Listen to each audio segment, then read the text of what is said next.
Kalian belum tahu kebenarannya. Kalau si Ziza ngelaporin kalian loh, baru tahu rasa.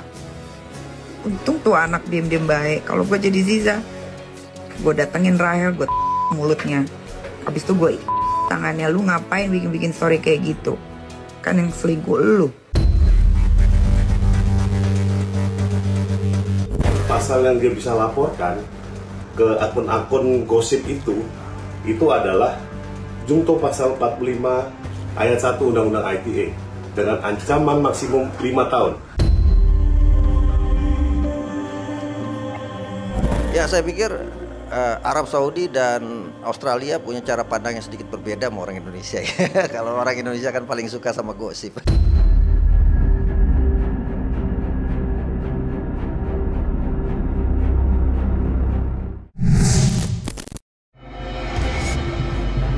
Isu dugaan perselingkuhan yang menyeret nama Aziza Shalsa, istri punggawa Tim Nasional Sepak Bola Indonesia Pratama Arhan dengan Salim Noderer, memang telah mengguncang seisi jagat media sosial. Bagaimana tidak, isu yang bermula dari cuitan yang diduga dibagikan oleh Rahel Fenya itu telah berkembang liar dan membawa-bawa banyak nama seperti Fuji hingga Thorik Halilintar. Dan kini, isu perselingkuhan ini telah memasuki babak baru usai beredarnya potongan percakapan yang diduga dikirim Rahel Fenya. Di mana pada unggahan tersebut, Rahel Fenya seakan memberikan klarifikasi bahwa tudingan-tudingan yang berkembang liar seperti fantasi Aziza hingga isu keterkaitan Fuji dan Thorik Halilintar hanyalah isapan jempol belaka.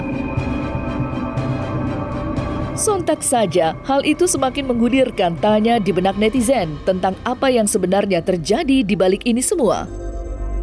Mana informasi yang benar, mana yang hasil rekayasa, seolah melebur jadi satu dalam teka-teki hitam. Lantas, benarkah gerak-gerik Rahel Fenya telah memancing amarah Nikita Mirzani? Serta, seperti apakah pula klarifikasi tersebut?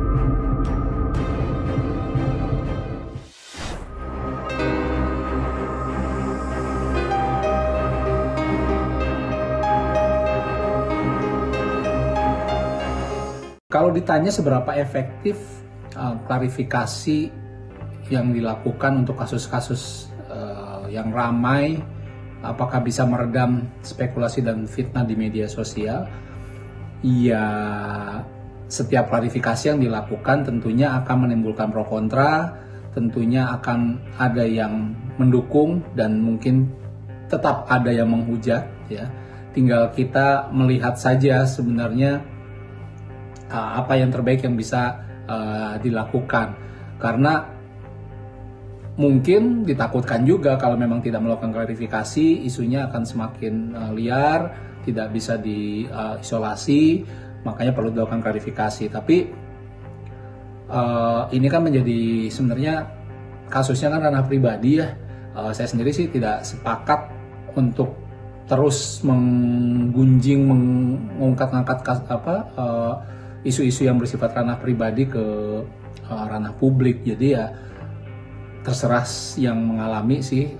Kalau buat saya itu adalah hak mereka karena ini adalah ranah pribadi mereka dan tentunya ini bukan untuk konsumsi publik sebenarnya, walaupun mereka seorang figur publik. Menurut saya nggak usah dipedulikan. Arhan fokus saja terus membela timnas. Kalian belum tahu kebenarannya. Kalau si Ziza ngelaporin kalian loh, baru tahu rasa.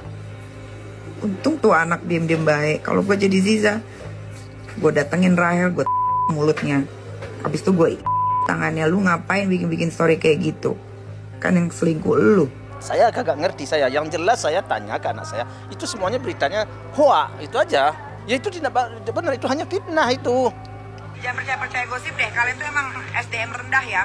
Dikasih gosip sedikit dimakan, dikasih ini sedikit dimakan. Belum tentu benar dimakan. Memang kalian nih ya, tak kalau dibilangin kalian bodoh, kalian nggak terima. Tapi kalau katanya langsung ditulis nama kalian. Udah mulai tuh semuanya tuh komentar tuh. Kayak yang udah kaya gitu ngomentarin orang. Kalau gue ngomentarin orang apa-apa, gue kaya. terganggu juga lah kita banyak sedikit. Tapi terganggu banget sih enggak ya, tapi kurang pas ya, kurang pas. Dan saya sedang mencari istilahnya siapa yang menyebarkan fitnah-fitnah begini. Kalau seandainya saya ketemu memang sengaja dia ingin menjatuhkan anak saya, ya ini tidak tertutup kemungkinan tentu kita akan melangkah ke hukum, tidak tertutup kemungkinan. Karena udah kebablasan ini, terlalu jauh dia melangkah. Pasal yang dia bisa laporkan ke akun-akun gosip itu adalah pasal 310, junto pasal 311 KUHP, junto pasal 27 ayat 3, junto pasal 45 ayat 1 Undang-Undang ITE dengan ancaman maksimum 5 tahun. Saya berharap korban ini langsung bisa melaporkan ke Bareskrim, ke bagian cyber. Karena kenapa? Yang dilakukan oleh akun-akun yang saya kategorikan ini sangat mengganggu, itu karena dia menebarkan fitnah dan merusak rumah tangga orang. Jadi, jangan dibiarkan, dia harus ada efek jera.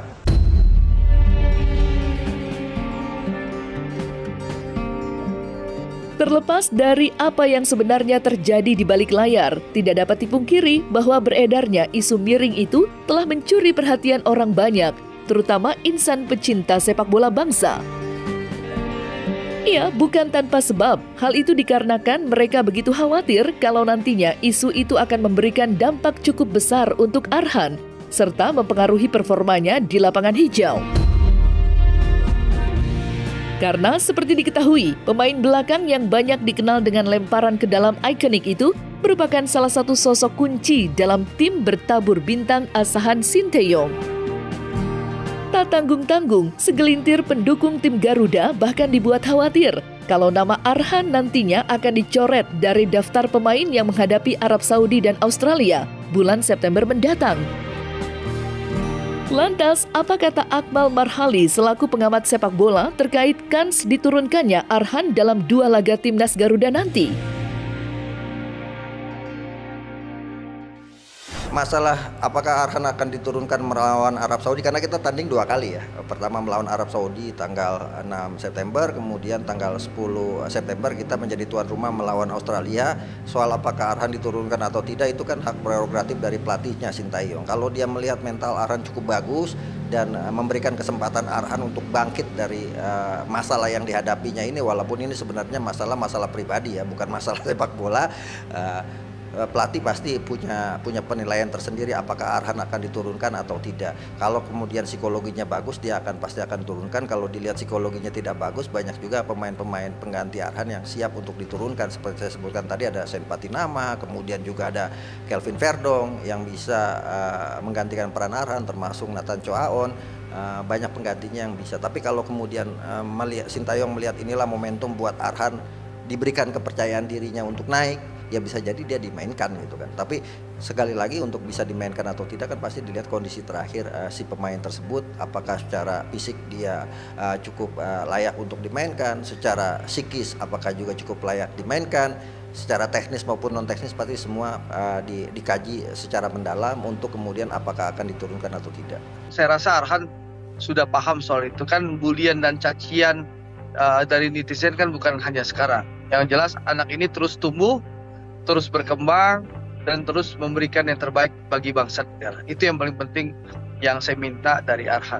Karena lawan yang dihadapi juga bukan kaleng-kaleng ini kan, Arab Saudi, kemudian Australia, ini 2 tim yang langganan Piala Dunia. Sementara kita punya target minimal masuk peringkat 3-4 untuk bisa lolos ke babak keempat. Dan akan ada juga misalnya kalau Arhan dimainkan penampilannya tidak bagus, bisa jadi akhirnya menjadi masalah tersendiri gitu kan. Bisa netizen bisa menyimpulkan, oh ini gara-gara Azizah nih, Arhan penampilannya juga tidak bagus.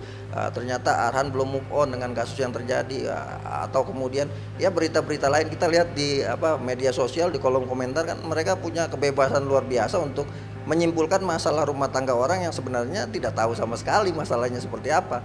Jadi saya pikir kalau kita mau mendukung Pratama Arhan, kita berikan dukungan moral saja untuk dia bisa tetap berada di dalam posisi terbaiknya sebagai pemain bola, dan dia sebagai seorang kepala keluarga bisa menyelesaikan masalahnya bersama istrinya kalau memang itu ada masalah. Kalau tidak ada masalah, ya jangan kita yang buat-buat masalahnya sehingga merepotkan mereka berdua untuk mengaruhi bahtera rumah tangganya. Mudah-mudahan sih nggak benar sih beritanya kayak kalau gitu ya. Ya itu urusan mereka berdua lah, jangan urusan kita ya. Makasih. Kalau saya sih melihat, kalau saya ya gitu kan, dari prediksi saya, sepertinya 25-75 lah. Artinya peluang Arhan untuk diturunkan sekecil itu gitu, paling 25% kalau walaupun tetap dipanggil ya, karena bagaimanapun pasti manajemen punya alasan tersendiri, manajemen timnas, apalagi nanti ada psikolog juga yang bicara di sana, kemudian ada pelatih juga pasti akan lihat secara psikologis, apalagi kalau nanti main di Indonesia itu akan sangat luar biasa sekali. Ini kebetulan main pertama adalah di Arab Saudi, tapi kan bisa jadi para pemain yang ada di luar negeri atau berkumpul dulu di Indonesia, atau kalau kemudian langsung berkumpul di Arab Saudi itu akan lebih bagus. Nah, yang agak repot nanti ketika melawan Australia, bagaimana Arhan menginjakan kaki pertamanya ke Indonesia lagi di tengah hiruk pikuk masalah rumah tangganya, itu kan pasti akan menjadi beban moral tersendiri menurut saya. Dan saya pikir bisa jadi bahkan ketika main di Indonesia Arhan tidak dimainkan kalau misalnya masalahnya ini belum clear dan belum selesai, bahkan semakin gaduh di dunia maya maupun dunia nyata.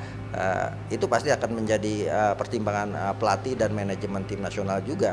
Jadi jangan sampai bahkan bisa jadi Arhan juga tidak disertakan datang ke Indonesia.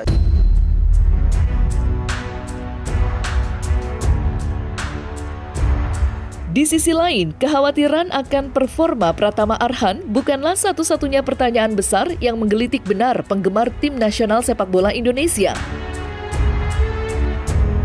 Pasalnya, tak sedikit pula netizen yang berspekulasi liar dan menduga kalau sejatinya terdapat campur tangan media asing di balik ini semua. Lantaran mereka ingin memberikan gangguan terhadap psikologis tim Garuda yang tengah fokus mempersiapkan performa. Namun, hal itu langsung dibantah dengan tegas oleh Akmal Marhali selaku pengamat sepak bola. Karena baginya, hal itu sangatlah sulit untuk diterima nalar. Lantas, apa yang membuat Akmal Marhali begitu yakin dengan hal itu? Ya, saya pikir Arab Saudi dan Australia punya cara pandang yang sedikit berbeda sama orang Indonesia. Kalau orang Indonesia kan paling suka sama gosip. Saya pikir tidak gitu kan, karena mereka sangat percaya diri sekali dengan kemampuan kualitas yang mereka miliki. Bahkan dalam sejarahnya misalnya Indonesia tidak pernah menang lawan Arab Saudi. Jadi kalau cuma sekedar gosipnya Arhan dimainkan menjadi saywar, saya pikir tidak sampai ke sana gitu kan. Termasuk misalnya Australia juga yang secara ranking, secara kemampuan juga di atas Indonesia. Bahkan terakhir di Piala Asia Australia bisa menang 4-0 melawan Indonesia ya. Dia tidak akan menggunakan itu. Yang justru akan dalam tanda kutip ya membunuh Arhan justru orang Indonesia sendiri. Yang mengganggu persiapan tim nasional Indonesia itu justru bukannya Arab Saudi memanfaatkan isu ini, Australia memanfaatkan isu ini, justru kita yang terlalu memperbesar-besarkan isu ini yang pada akhirnya menjadi beban bukan cuma buat Arhan ya, tapi juga buat rekan-rekannya, karena kan merasa terganggu sekali kan ketika latihan, kemudian pasti yang dikejar-kejar adalah isu di luar sepak bola. Nah, ini yang akan menjadi problem tersendiri menurut saya. Kan kita tahu netizen Indonesia maha benar, apa aja orang bikin kesalahan kan, satu kesalahan bisa melupakan 1000 kebaikan. Kalau gue ada di posisi Arhan sih mungkin ya sebisa mungkin ya, walaupun mungkin sulit untuk tidak memikirkan masalah seperti ini, tapi sebisa mungkin akan coba fokus karena buat karir ke depan juga. Harapannya untuk Arhan mungkin masalahnya cepat selesai, balik ke performa terbaiknya dan membawa bangga nama timnas Indonesia lagi. Saya pikir pasti manajemen timnas sudah memberikan nasihat itu kan untuk Arhan untuk menahan diri untuk bicara di media sosial setelah kasus ini. Ditambah saya pikir juga langkah-langkah dari mertuanya kan juga pengurus bola tuh, Pak Andre Rosiade. Saya pikir ada langkah-langkah yang diambil belakangan ini sama Aziza Salsa. Menurut saya jangan-jangan itu saran dari bapaknya gitu kan, untuk kemudian bagaimana meredam isu ini secepat mungkin. Kalau kita lihat, saya analisa nih ya, saya jadi pengamat gosip juga nih, saya analisa belakangan bahkan di X, di beberapa platform gitu udah turun kan beritanya, walaupun kemarin menjadi trending topik tapi sekarang tiba-tiba menghilang. Pasti ada kerja-kerja non teknis di sana yang menghilangkan ini semua untuk kemudian di suasananya didinginkan, sehingga biar mereka bisa menyelesaikan secara kekeluargaan, mereka menyelesaikan berdua tanpa ada ikut campur kita sebagai orang luar. Ya mudah-mudahan si Arhan lebih fokus ke olahraganya. Terus kedua, mudah-mudahan kedepannya lebih bagus, lebih jangan mendengarin gosip mungkin kali ya. Pratama Arhan itu kan salah satu punggawa timnas ya. Takutnya sih imbasnya ke permainan di timnas gitu. Terus perihal kasusnya ya yang lagi ramai dibicarakan, mudah-mudahan sih itu hoax ya, atau nggak bener lah ya, karena sayang banget mereka baru jalanin usia pernikahan 1 tahun, tiba-tiba muncul kabar kalau istrinya tuh si Aziza itu melakukan hubungan yang lagi ramai dibicarakan gitu. Mudah-mudahan istrinya sih kabar itu nggak bener lah ya, soalnya lagian gue udah lihat juga tadi kalau si Aziza tuh sempat posting hubungan kita baik-baik aja gitu. Nah, mudah-mudahan itu benar gitu.